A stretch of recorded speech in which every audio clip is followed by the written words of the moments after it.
하나님께서 우리에게 주시는 말씀은 예레미야 22장 말씀입니다. 예레미야 22장 20절부터 30절까지 말씀입니다. 예레미야 22장 20절부터 30절까지 말씀, 제가 먼저 한 절 읽고 한 절씩 교독하겠습니다.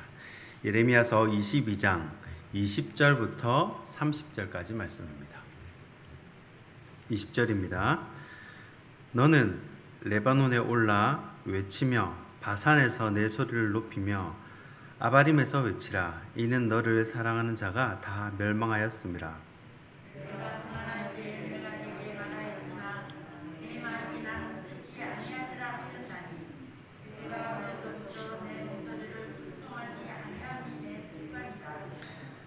내 목자들은 다 바람에 삼켜질 것이요 너를 사랑하는 자들은 사로잡혀 가리니 그때 내가 반드시 내 모든 악 때문에 수치와 욕을 당하리라.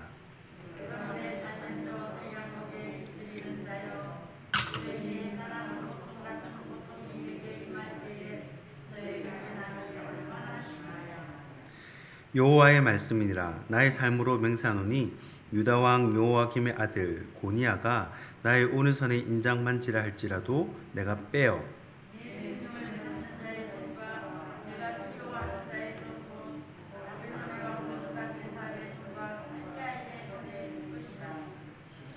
내가 너와 너를 낳은 어머니를 너희가 나지 아니한 다른 지방으로 쫓아내리니 너희가 거기에서 죽으리라.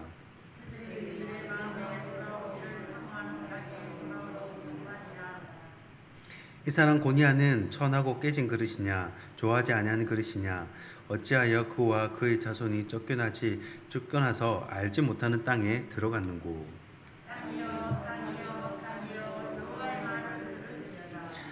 함께 읽겠습니다. 여호와께서 이와 같이 말씀하시니라.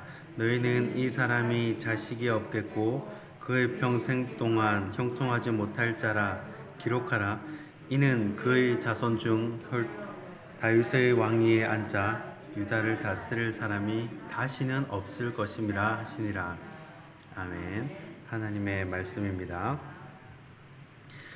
오늘은 예레미야 12번째 시간입니다. 나는 어떤 사람인가? 라는 제목으로 하나님 말씀 나누도록 하겠습니다. 오늘 말씀은 남유다의 요야긴 두 왕에 대한 예레미야의 예언입니다. 시형식으로 이루어진 본문은 20절부터 23절까지가 요야김, 그리고 24절부터 30절까지가 요야긴 왕에 대한 예언입니다. 김긴 시드기야로 유다 왕조가 끝나기 때문에 거의 역사의 마지막, 다시 말하면 가장 영적으로 타락하고 어두울 때의 이야기를 하는 것입니다. 예레미야가 각 왕에 대한 예언을 할 때 이 포인트를 주는 부분이 있습니다. 방점을 주는 부분이 있는데 이런 부분입니다. 이 왕은 이것이 참 약점이었구나. 이 왕은 이것 때문에 이렇게 나라가 안 되는구나. 그런 부분이 있습니다. 사실 본인의 단점을 본인이 아는 경우도 있지만 모르는 경우도 많습니다. 내가 아는 나가 있는 반면에 나는 모르지만 다른 사람이 아는 나도 있을 수 있기 때문입니다. 그럴 때 나단 선지자처럼 직언을 해주고 또 조언을 해주는 그 선지자가 정말 중요합니다. 그런 직언을, 바른 말을 나에게 해주는 사람이 옆에 있다. 그러면 정말 큰절을 해야겠죠. 왜냐하면 나를 살려준 것이기 때문입니다. 그리고 더 중요한 것은 그런 말을 했을 때 다윗처럼 내가 잘못했습니다 하고 겸손히 받아들이고 숙일 줄 아는 그런 모습도 필요합니다. 그런데 진흙에 아직 헛바람이 덜 빠졌다든지 이 마음에 불순한 돌멩이들이 많으면 이 바른 말을 해줘도 받아들이지를 못합니다. 예레미야도 직언을 합니다. 그런데 예레미야의 말을 받아들이지를 않죠. 오늘 본문의 예언 시기는 대략 느부갓네살에 의해서 예루살렘이 함락하기 바로 직전 한 BC 597년으로 봅니다. 그리고 바로 요야긴에 대한 예언이 이어지죠. 자, 이 예언을 보면요, 차라리 왕이 안 되었으면 나았을 것 같다라는 생각이 들 때가 있습니다. 왕이 안 되면 이런 비참한 꼴은 안 당할 텐데 그런 생각이 듭니다. 그래도 사람들은 이제 왕이 되고 싶어 하죠. 왕이 되는 것보다 더 중요한 것이 내가 어떤 사람이 될 것인가, 내가 어떤 왕이 될 것인가가 훨씬 중요하다라는 것입니다. 그래서 오늘 두 왕의 예언을 통해서 예레미야가 바라본 두 왕에 대한 걱정, 두 왕에 대한 고민을 한번 살펴보고자 합니다.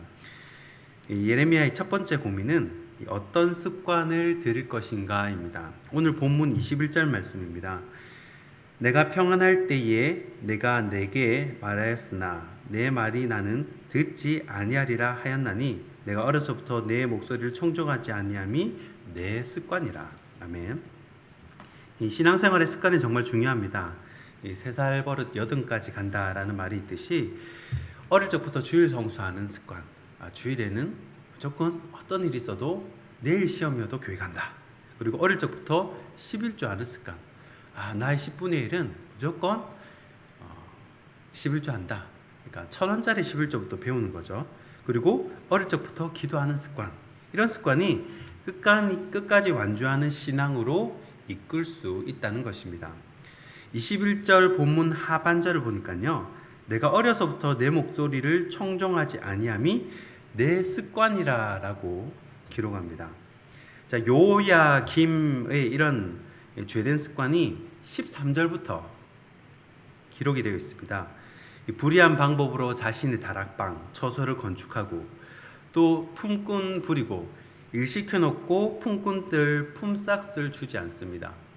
또 17절 보니까 요야김 눈에 탐욕이 있다고 합니다. 자, 얼마나 욕심이 많았으면 눈에 탐욕이 보인다는 거예요. 그리고 죄 없는 사람 억울하게 만들고 그런 행동들을 습관처럼 해왔다는 것입니다.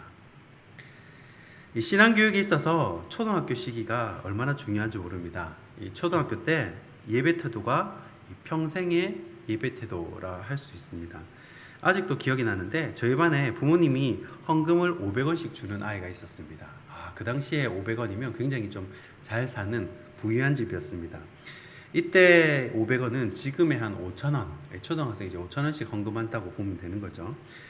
그런데 이 친구가 500원을 받으면 400원은 오락실 가가지고 게임하고 100원만 헌금을 하는 겁니다. 그게 습관이에요. 나중에 중학교 가고 고등학교 가더니 결국 그 친구는 교회를 떠나게 되었습니다. 이렇게 안 좋은 무리들하고 어울리는 거죠. 반면에 가난하지만 헌금을 100원 받아가지고 100원을 그대로 헌금을 하는 어린이가 있었습니다. 그 아이는 떼먹을 생각을 전혀 한 적도 없고 해본 적이 없어요. 여러분, 그 아이가 나중에 어떻게 되었겠습니까? 나중에 신앙 안에서 바르게 자라서 지금 여러분 앞에 서 있습니다. 자꾸 맡기는 훈련을 해야 합니다. 나중에 습관이 되기 때문입니다. 노아는요, 자기가 운전하지 않았습니다. 하나님께 운전대를 맡기는 겁니다. 그래서 방주에는요, 운전실이 없습니다. 방주에는 조타실이 없어요. 하나님께 맡기는 겁니다. 그냥 바람이 불면 이리 불면 이리 가고 저리 불면 저리 가고 하나님이 바람이 일으키시는 대로 그렇게 흘러가는 거예요. 이 노아의 가정도 주님께 맡기고 인생도 주님께 맡기고 이 왕이라면 나라도 주님께 맡기는 것이 바로 의인의 삶이라는 것입니다. 노아는 그렇게 습관이 들었다는 거예요. 자, 그러면 예레미야의 두 번째 고민은 무엇인가? 두 번째는 무엇을 담을 것인가입니다. 오늘 본문 28절 말씀입니다. 이 사람 고니아는 천하고 깨진 그릇이냐 좋아하지 아니하는 그릇이냐 어찌하여 그와 그의 자손이 쫓겨나서 알지 못하는 땅에 들어갔는고. 자, 두 번째는 요야긴 왕에 대한 예언입니다. 자, 왕의 인생을 그릇에 비유를 했는데 이 말씀이 좀 약간 모호해서 히브리어 본문을 직역을 하면 좀 더 선명해집니다. 이 주석에 다 나와 있어요. 자, 이렇게 됩니다. 그 그릇이 천대받아 깨어졌다. 이 사람이 고니하다. 그 안에 좋은 것이 하나도 없는 그릇이다. 자, 여기서 고니하는 요야긴 왕을 말합니다. 요야긴 왕이 쓸모없는 그릇이 되었다는 말인데 그 말은 그 그릇 안에 더러운 것만 담겨 있다는 겁니다. 하나님이 주신 육체를 가지고 한평생을 살았는데 세상에 선한 것이 하나도 없는 거예요. 다 버릴 것밖에 없는, 인생에 버릴 것밖에 없는 거예요. 오죽하면 26절에 요야긴 왕과 어머니까지 다른 지방으로 쫓아내겠다라고 말씀을 합니다. 그리고 30절 하반절을 보니까 형통하지 못하고 자손 중에 다윗의 왕위에 앉을 자가 두 번 다시 없으리라 라고 예언을 합니다. 그러니까 내가 왕이라는 자리에 앉는 것이 중요한 것이 아니라 어떤 왕이 되는지가 중요하다는 것입니다. 지금 대구에서 담임 목회를 하고 계시는 은사님이 계십니다. 저와 저희 아내에게 식사 초대를 해주시면서 저에게 이런저런 말씀을 해주셨는데 그 중에 참 제 마음에 와닿는 그런 말씀이 있었습니다. 담임 목사가 되려고 애를 쓰지 말고 어떤 목사가 되는지가 더 중요하다는 겁니다. 준비도 안 된 상태에서 담임 목회를 하게 되면 애꿎은 성도만 고생시킨다는 거예요. 그래서 진성이 너는 너 자신이 어떤 목사가 될지를 고민해봐라. 그렇게 얘기를 해주시는 겁니다. 여러분은 여러분이 섬기는 사역자가 어떤 목회자였으면 좋겠습니까? 우리는 신앙생활의 목적이 무엇인지를 돌아봐야 합니다. 우리 신앙생활의 목적은요, 기도해서 응답받기 위함이 아닙니다. 천국 가려고 신앙생활하는 것이 아니에요. 우리가 교회 다니면서 신앙생활하는 이유는 한 가지입니다. 바로 예수님 닮는 인생이 되기 위함입니다. 그것밖에 없어요. 살면 살수록 예수님을 닮아가야 합니다. 요야긴처럼 세상에 더러운 것만 담다가 70년, 80년 보내는 것이 아니라 내 안에 예수님을 자꾸 담아야 된다는 것입니다. 예수님의 성품이 담겨야 되고요. 예수님의 기도가 담겨야 하고 예수님의 사랑이 담겨야 한다는 것입니다. 그것이 우리의 기도 제목이 되어야 할 줄 믿습니다. 좋아하면 닮게 됩니다. 예수님을 진짜 좋아하고 닮으면요, 예수님을 진짜 좋아하고 따르면 예수님을 닮아가게 되어 있습니다. 말씀을 정리하겠습니다. 요야긴 왕을 보면서 우리는 예레미야의 탄식을 이해하게 됩니다. 내가 좋은 다락방을 지으려 하고 또 내가 착취해서 돈을 모으려 하는 것이 아니라 하나님께 맡기는 습관을 가져야 합니다. 방주에는 조정실이 없습니다. 바람 부는 대로 흘러가는 것입니다. 또 하나의 고민, 무엇을 담을 것인가입니다.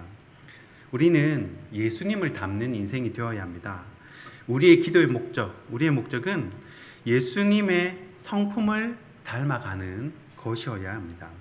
바라기는 저와 여러분 모두가 맡기는 신앙, 또 예수님을 담는 믿음의 그릇들이 되기를 주님의 이름으로 축원하고 축복합니다. 기도하겠습니다. 좋으신